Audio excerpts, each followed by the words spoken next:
Explain what Democrat really means, because a lot of people, they say that being Democrat saves us today and gives us a voice. Okay, democracy, well, people within the 5 nations today, they say that the Great Law of Peace, the Longhouse, is the original democracy in the world. Well, people are using, the native people are using a non-native word, a non-native reference, democracy. I'll say anybody in this world who uses the term democracy does not know what they are talking about. If you utilize democracy and you refer to it as a system of representation, you do not know what you're talking about. If you refer to it as a system of freedom for the people, you most definitely do not know what you're talking about. Let's examine democracy. Now, I know that you have, everybody, you have in your mind a perception of democracy, and you think that it is freedom, you think that it is for the people, by the people, but let's go to the people in that time and place who baked that cake called democracy. Let's not have your false belief interfering with what the reality is of democracy. So we all can say easily that, well, the early Greece is where democracy came from. You know, there's some kind of history that it'll take you through Britain, through Rome, or ultimately you end up in Greece. So let's see what the society was in early Greece of democracy. Well, if you think it was freedom, was early Greece, the people who created democracy, were they not rooted in slavery? Yes, they were. So, right off the bat, you know that democracy has nothing to do with freedom. You may think that democracy is freedom, gives you like a heightened state of human evolution. You would think that democracy would mean like an absence of war. Well, let's go back to the early Greeks and let's see. Were they a peaceful people? Were they absent of war? No. They were not. They were a warring people. Okay, so you know that democracy is war.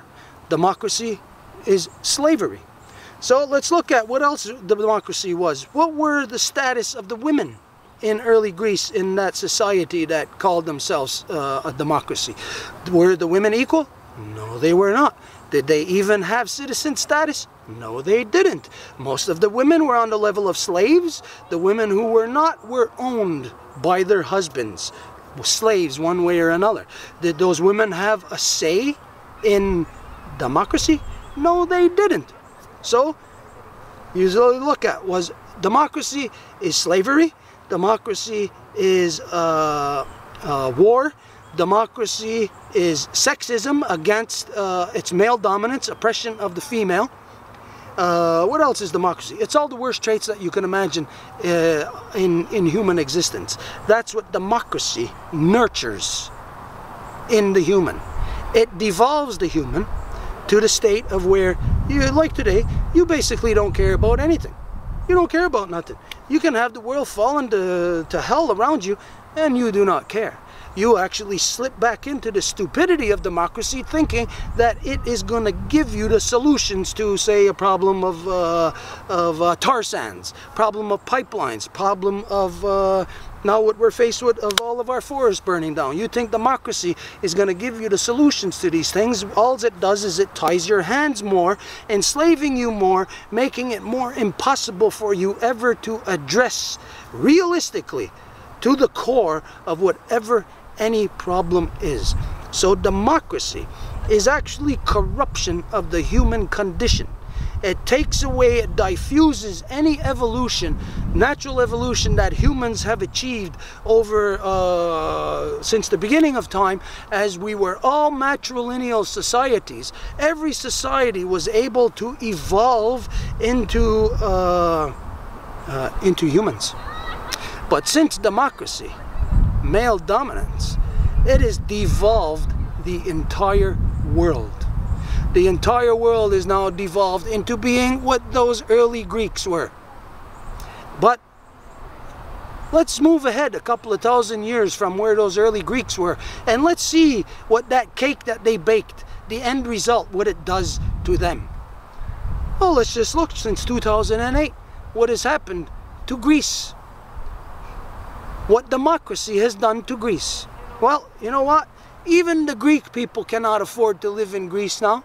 Even the Greek people have lost control of their lands, of their country.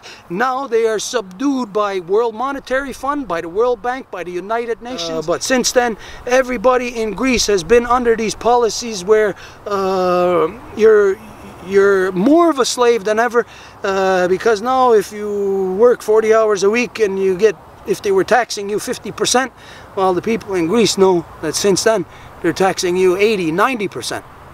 So democracy is a trick.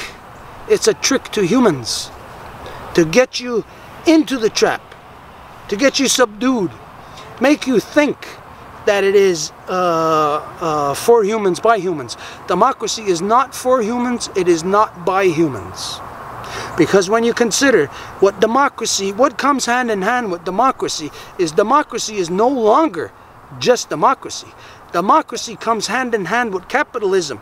So democracy's true, or the true terminology, or the true identification of what the people are under the control of today is democapitalism. It's democracy protecting capitalism, and everything it touches, it turns to crap. And so you got to look. Well, where democapitalism comes into, well, there goes the forest, there goes the mountain, there goes the fresh water. It's all now polluted, it's all cut down, it's all dug up, it's all poisoned.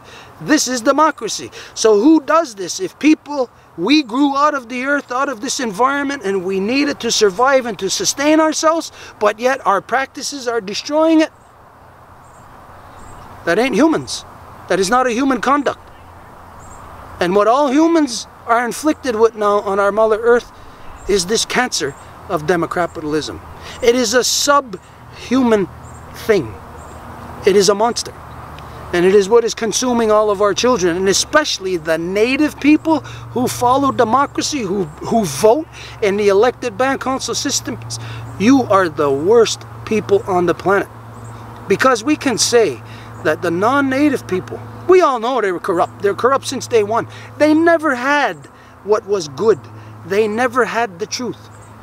But my people, you had what was good. You had what was true. And you chose to spit on your mother's face every time you vote in a band council elections, every time you're a bureaucrat working in their system, every time you're enacting one of their laws or inflicting it upon our people, you are spitting on our mother's face. Therefore, you are a traitor to our people. Not only to our people as Kahnawake, anyone that participates in democracy is a traitor to humanity. That's what democracy is.